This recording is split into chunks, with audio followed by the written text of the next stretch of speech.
Halo, apa kabar? Saatnya Anda menyimak berita Palembang bersama saya, Tia Anissa. Sejumlah berita menarik akan kami sajikan untuk Anda dan berikut 3 berita utama hari ini. Diduga sopir mengantuk, sebuah truk trailer menabrak tiang listrik di Kabupaten Pali.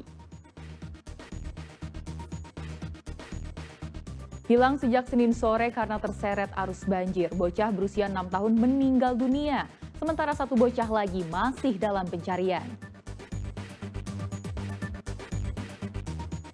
Badan SAR Nasional Palembang gelar latihan gabungan di Lanut Sri Mulyono Herlambang Palembang untuk meningkatkan kemampuan penyelamatan menggunakan helikopter.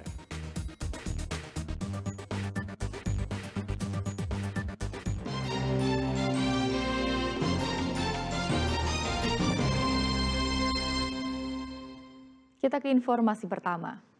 Diduga sopir mengantuk, sebuah truk trailer mengalami kecelakaan tunggal menabrak tiang listrik dan telepon di depan sebuah masjid di Kabupaten Pali. Kejadian ini mengakibatkan pemadaman listrik di kawasan sekitar. Mengantuk jadi masalah yang sangat berbahaya. Lagi-lagi, seperti yang satu ini, truk trailer tanpa muatan ini menabrak sebuah tiang listrik dan tiang telepon di depan Masjid Al-Huda di Jalan Lintas Kabupaten Pali pada Selasa siang. Kecelakaan yang terjadi ini dikarenakan sang sopir mengantuk. Kuatnya benturan membuat truk mengalami kerusakan yang cukup parah pada bagian depannya. Sementara sopir truk berhasil selamat dan hanya mengalami luka ringan. Insiden ini bermula saat truk trailer dikemudikan sang sopir bernama Sandio melaju dari arah Simpang Belimbing, Muara Enim menuju Simpang 5, Kabupaten Pali dengan kecepatan sedang. Laju minibus tiba-tiba oleng hingga kecelakaan tunggal terjadi. Kronologinya itu dari arah Simpang Belimbing mau menuju ke Simpang 5 Pali. Ini driver atas nama Sandio ini setelah kita lakukan BAP itu katanya mengantuk itu di jalan habis bongkar kayu di PT TEL. Untuk korban ada? Untuk korban ini cuma kerugian material. Material ya, dari masjid ya? Ya, dari masjid, Masjid ya? Telkom dan tiang listrik ini, PLN. Laju truk trailer tiba-tiba oleng hingga kecelakaan tunggal terjadi. Tiang listrik yang roboh mengakibatkan jaringan listrik di wilayah sekitar sempat mengalami pemadaman. Tidak ada korban jiwa dalam peristiwa kecelakaan ini. Sementara kasusnya telah ditangani oleh unit Gakum Satlantas Polres Pali. Dedi Ruansyah melaporkan dari Kabupaten Pali. Masih seputar bahayanya mengantuk saat berkendara, sebuah mobil menghantam pembatas jalan dari beton di kota Palembang. Lagi-lagi seharusnya menjadi pelajaran berharga, jangan berkendara saat keadaan mengantuk.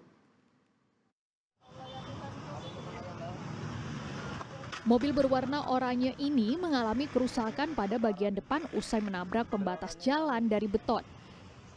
Diduga sang sopir mengantuk.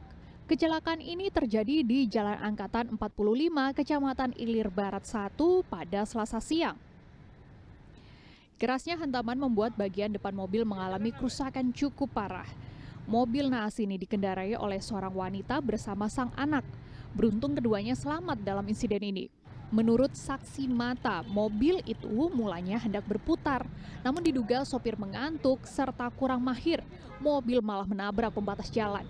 Polisi yang berada di lokasi langsung mengevakuasi kendaraan tersebut ke pos kecelakaan lalu lintas yang berada tak jauh dari tempat kejadian.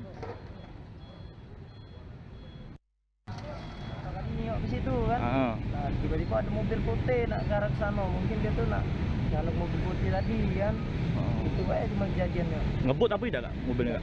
Tidak juga kayaknya. Hitumnya baik kami juga, kalau masalah ngebut dengan tidaknya tidak tahu. Dia motong apa kemana? Tidak sempat motong. Tidak motong ya? Ya. Karena posisi itu kan mobil putih itu inilah dari lewat tadi kan, ada mobil putih. Dempetan. Iya, hampir nak dempet dan dempet. Ya karena itu ya, pada itu ya tidak lama keluar anaknya kan. Berdua kan? Berdua ya. Unit Gakum Satlantas Polrestabes Palembang kini menangani kasus kecelakaan tersebut. Muhammad Ardiansyah Putra melaporkan dari Palembang. Di Ogan Komering Selatan, sebuah sepeda motor terlibat kecelakaan dengan sebuah truk di Jalan Lintas Batu Raja Muara II. Pihak kepolisian menyatakan ada dugaan sopir mengantuk saat berkendara.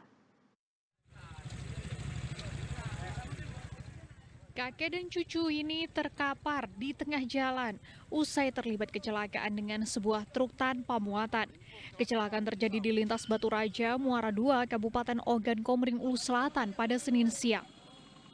Kecelakaan terjadi saat sepeda motor melaju dari arah Muara II menuju Batu Raja.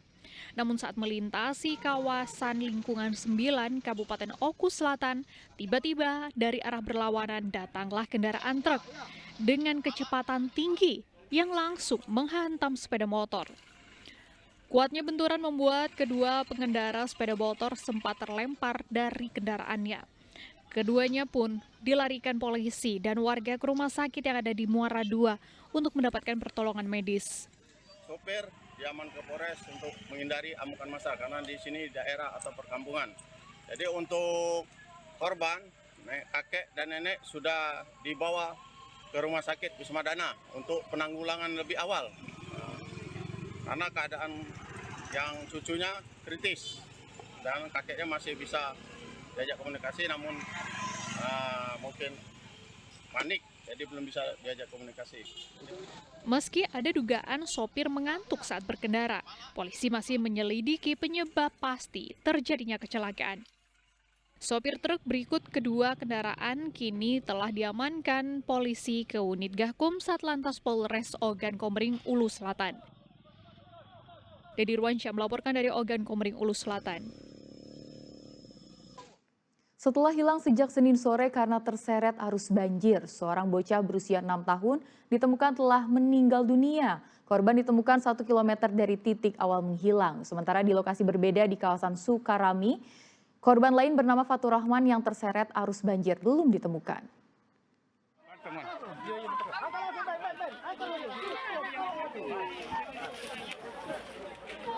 Jenazah Atta Paris, warga perumahan Gading Mansion, Kecamatan Alang-Alang Lebar, Kota Palembang, akhirnya ditemukan dalam kondisi meninggal dunia. Atta hilang sejak Senin lalu akibat terseret banjir saat hujan melanda pemukimannya. Keluarga yang mengetahui jasad Atta ditemukan tak kuasa menahan tangis.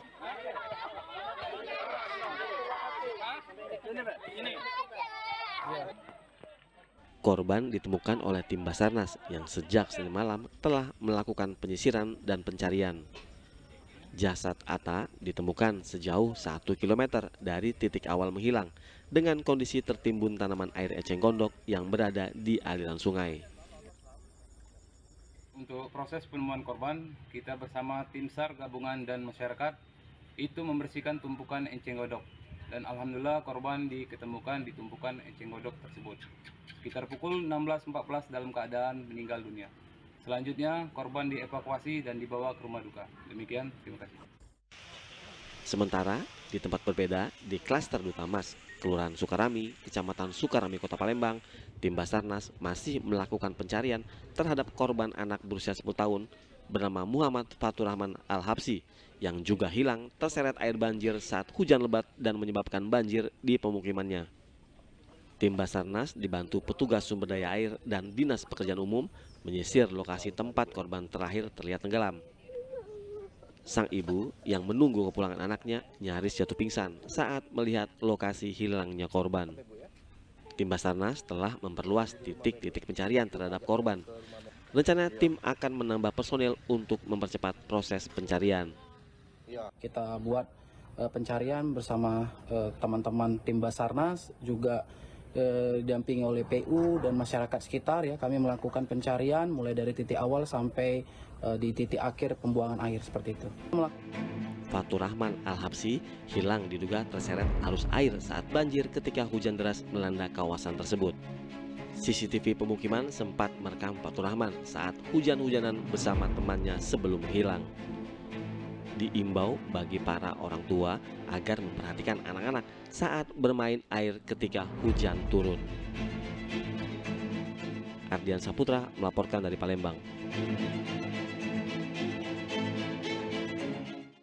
Narapidana kasus narkoba yang berada di Lapas Kelas 1 Palembang dipindahkan ke Lapas Nusa Kambangan Selasa malam lalu. Pemindahan dilakukan untuk meminimalisir para narapidana kembali terlibat dalam peredaran narkoba.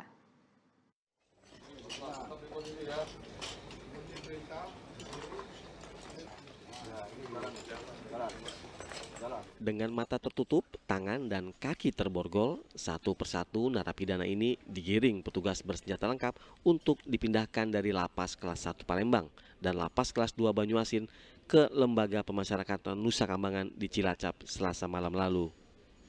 Pemindahan ini bertujuan untuk meminimalisir narapidana tersebut kembali melakukan peredaran narkoba melalui kaki tangannya meski dirinya berada di dalam lembaga pemasyarakatan. 15 narapidana yang dipindahkan merupakan napi dengan kasus narkoba dengan masa hukuman mulai dari 6 tahun hingga seumur hidup. Kepala Divisi Pemasyarakatan Kanwil Kemenkumham Sumatera Selatan mengatakan jika napi yang akan dipindahkan ke Nusa Kambangan telah melalui proses pemindaian di Direktorat Jenderal Pemasyarakatan. Ya, kita meminimalisir, jadi jangan sampai yang hukumannya tinggi, kategori kelas bandar, mereka masih berada di dalam lapas. Kita menghindari hal yang kita tidak inginkan, karena pidana juga ada yang seumur hidup, yang mati 20 tahun, kita alihkan ke Untuk selanjutnya Pak, apakah akan ada pemindahan selanjutnya? Ya, kita selalu koordinasi dulu dengan Pak Dirjen. Nantinya di penjara Nusa Kambangan dengan level super maksimum, narapidana ini akan mendapat pembinaan secara intensif agar tidak kembali mengulang kejahatan yang sama. Ardian Saputra melaporkan dari Palembang. Ya, berdiri.